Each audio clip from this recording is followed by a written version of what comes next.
Ya, tepat pukul 10.15 kita akan mulai kembali. Tadi Mas Amin sudah menunjukkan angka 10.15. Oke, teman-teman masih semangat? Oke, tepuk 1. Kurang keras. Tepuk 1. Tepuk 2. Tepuk 3. Oke, kalau ini perintah saya begini nih. Kalau saya pakai kata-kata Mas Amin ikuti perintah saya, tanpa Mas Amin nggak usah ikuti perintah saya. Contohnya nih Mas Indra nih contohnya nih ya. Mas Amin bilang tepuk 1. Oke, tepuk 2. Nah ini contoh yang salah ya. Jadi tidak usah diikuti perintah saya. Yuk semuanya tunjukkan semangatnya sebelum lanjut sesi kita. Mas Amin bilang tepuk 1. Kurang keras. Mas Amin bilang tepuk 2. Mas Amin bilang tepuk 3. Tepuk 1. Tanpa Mas Amin. Oke, ya benar ini betul Ibu ya. Oke. Baik, Bapak sekalian, kita mulai sesi kita. Kita akan melanjutkan diskusi. Jadi, kita sudah menentukan ancaman bencana di satuan pendidikan masing-masing. Ya, saya cek aja ya. 1 2. Ancaman bencananya apa, Pak? Angin puting beliung. Oke, sampai mana? SMA Muhammadiyah 1 Sumeneb. Oke, dan seterusnya. Jadi teman-teman sudah menentukan ancaman bencana. Ada satu teknologi yang bisa untuk mengkonfirmasi, nanti bisa di-share oleh teman-teman linknya pakai basis Inaris. Apakah sekolahnya memang kemudian memiliki serupa dengan asumsi dari teman-teman sekalian. Tetapi saya kira kita di sesi ini menghargai partisipasi teman-teman sekalian berdasar pada sejarah bencana dan kemungkinan bencana itu akan hadir di tengah-tengah satuan pendidikan Anda masing-masing.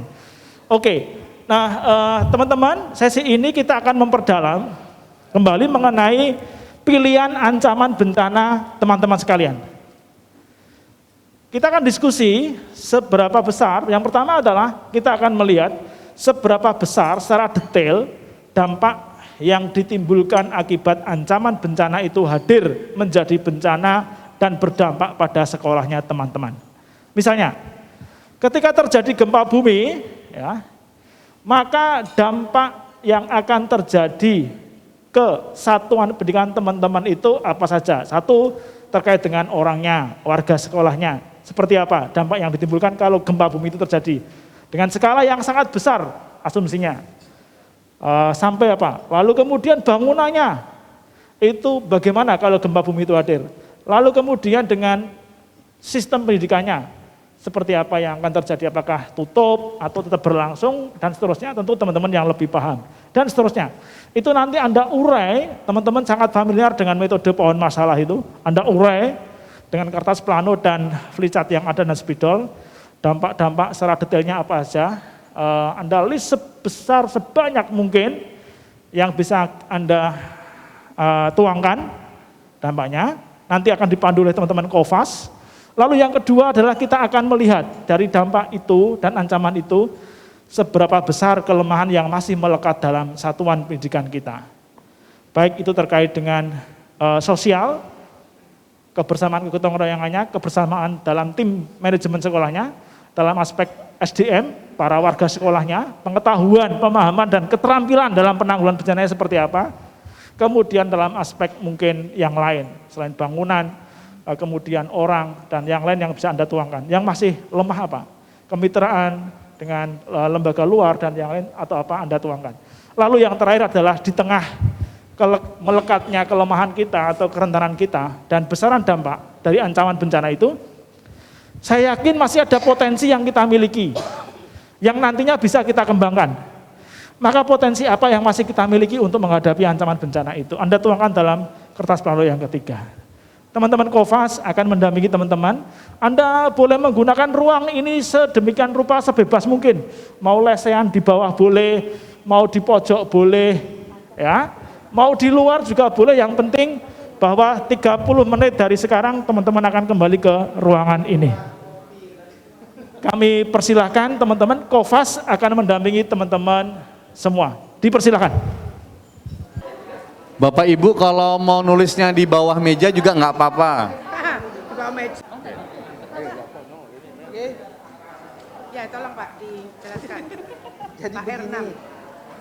Bapak Ibu tadi sudah menentukan Dari bencana yang sudah itu yang dipilih ya juga harus berkaitan kemungkinan terjadi itu dengan dampaknya seberapa besar. Kalau kemungkinan terjadi sering tapi nggak ada dampak yang memiliki nilai paling besar.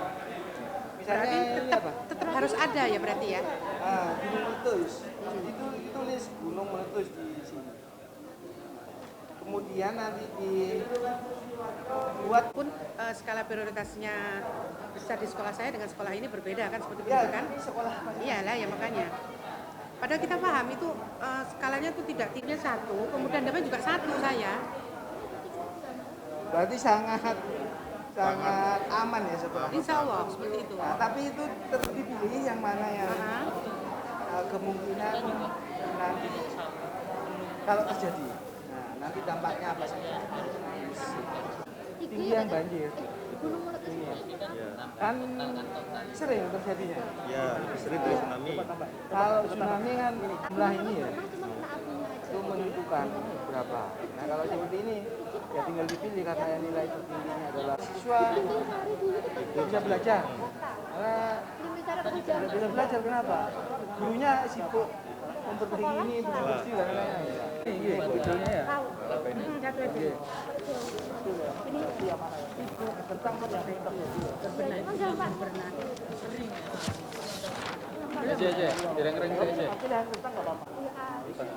Menimbulkan ketakutan warga. Iya. Iya,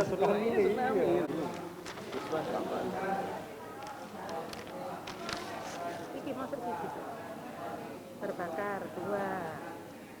Ini jangan jadi satu. Tidak bisa dipakai. Ini yang dianggap lebih memicu dampak lebih banyak itu yang di mananya. Tapi ini kalau memang ini kan kondisi sekolah. Habis tulis Ya, saya. harus pendek sama kebakar bukan. Ekonomi Ini lumpuh. kan harus pendek. Ya termasuk koperasi juga. Oh iya, memang tapi yang di dalam sekolah ya Bapak. Ya gitu loh. Ekonomi lumpuh. Ke siswa tidak Ekonomi ada. sekolah lumpuh. Apa ya Pak? Ya wis tulis wae. Ekonomi sekolah. Ini juga tambah timbulkan Kok ketakutan. gimana sih? Modelmu. Ini.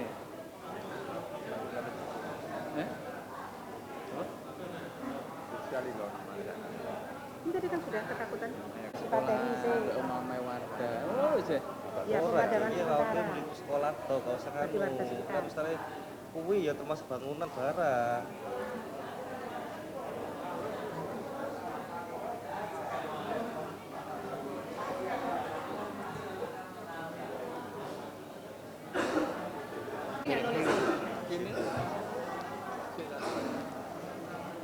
Harus sama siapa?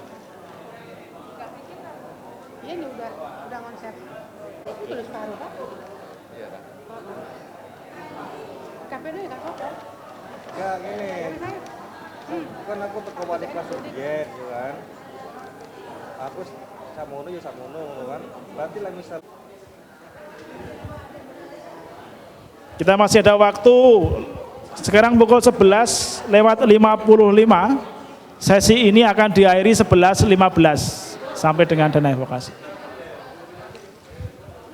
Semangat ya kofasilitator. Semangat ya teman-teman. Tepuk semangat, plok. Semangat. Semangat.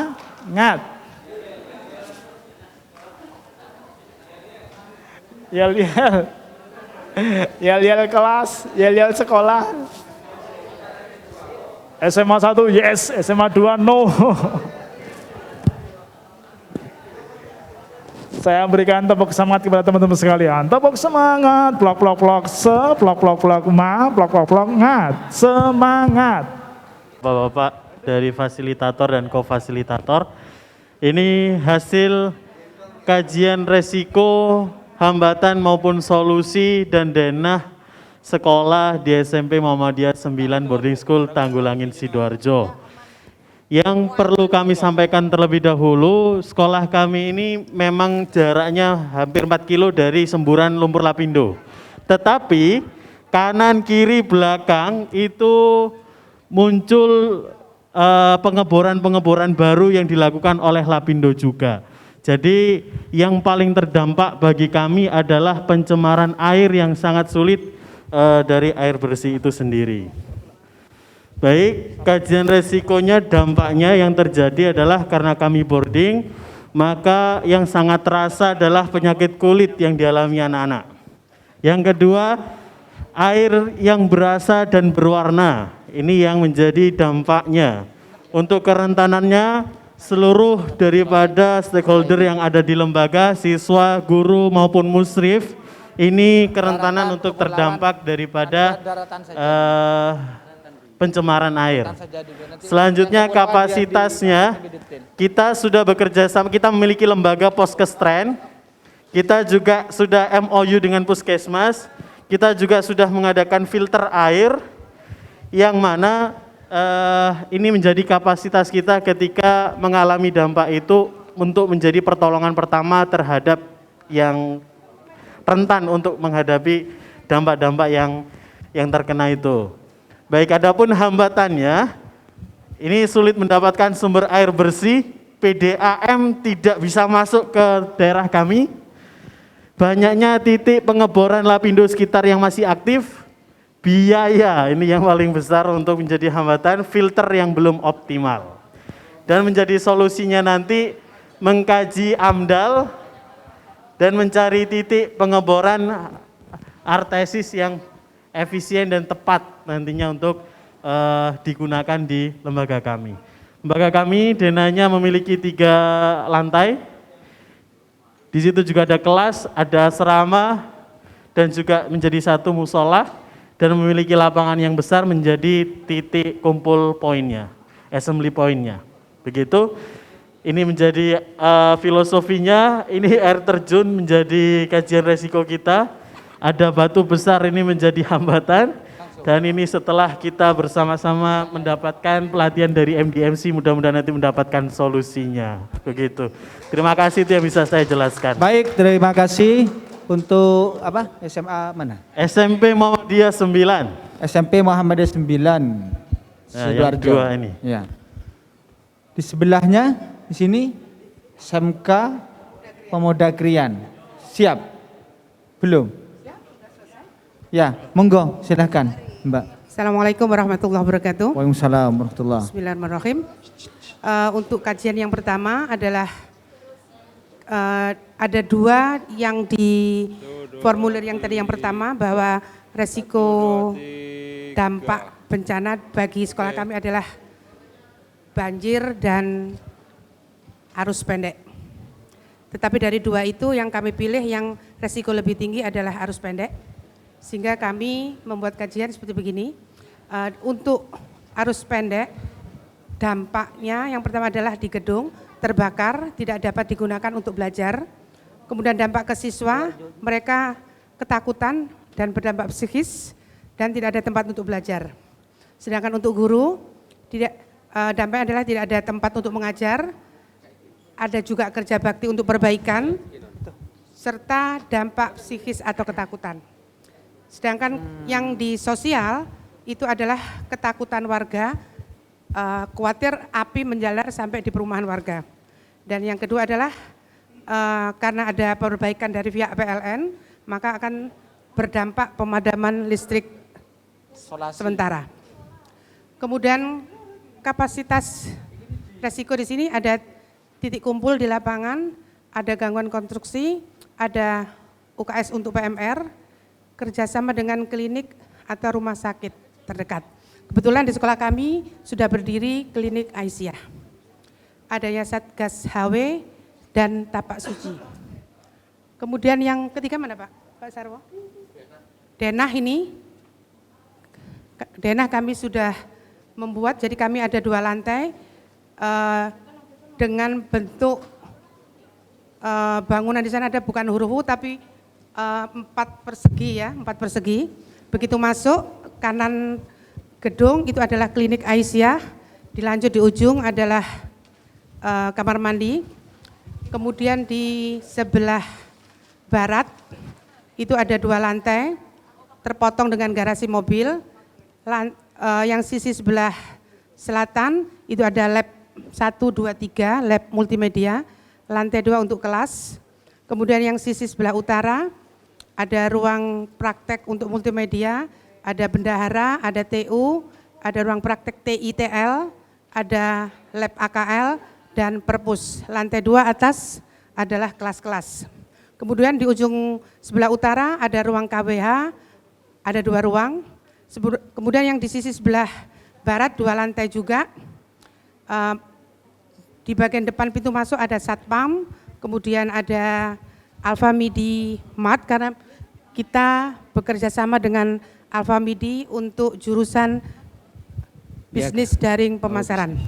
Kemudian ada lobby, ada ruang LSP, ada ruang guru, ada ruang podcast, dan juga koperasi.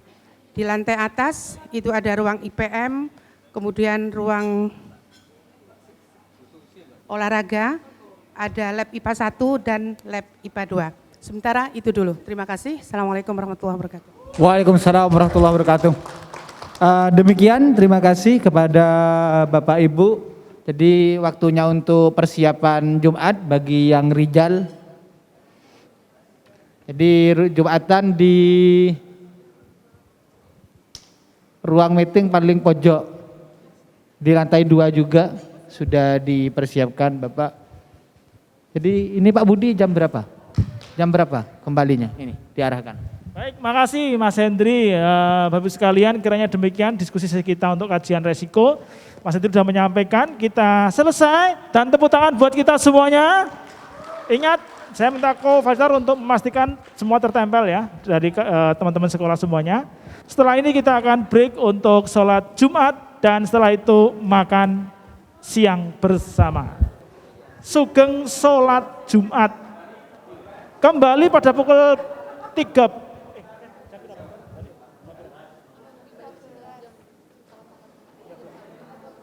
Kita kembali ke ruangan jam 13 atau jam 1 siang.